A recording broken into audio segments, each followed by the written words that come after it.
Le président de la Russie, Vladimir Poutine, a posé 3 conditions pour mettre fin à l'invasion de son armée en Ukraine, lors d'un échange avec son homologue français, Emmanuel Macron.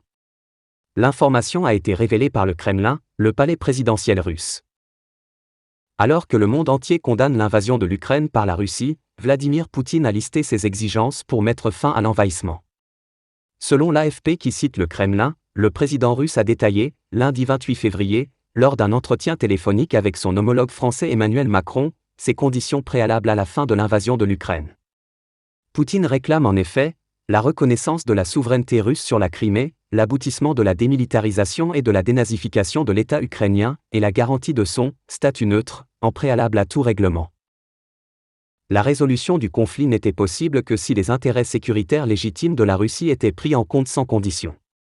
La partie russe est ouverte à des négociations avec des représentants de l'Ukraine et espère qu'elles mèneront aux résultats espérés, a déclaré le Kremlin dans un communiqué retransmis par l'AFP. Emmanuel Macron n'a pas dans l'immédiat commenté ces exigences. L'Élysée a simplement fait savoir que le président français avait demandé à Vladimir Poutine l'arrêt des frappes contre les civils et la sécurisation des axes routiers en Ukraine, a ajouté l'agence française de presse. La Russie a envahi l'Ukraine le jeudi 24 février dernier. Le bilan du conflit jusqu'ici reste incertain. L'ONU a indiqué, lundi 28 février, avoir enregistré 102 civils tués, dont 7 enfants, et 304 blessés, mais a averti que les chiffres réels sont considérablement plus élevés.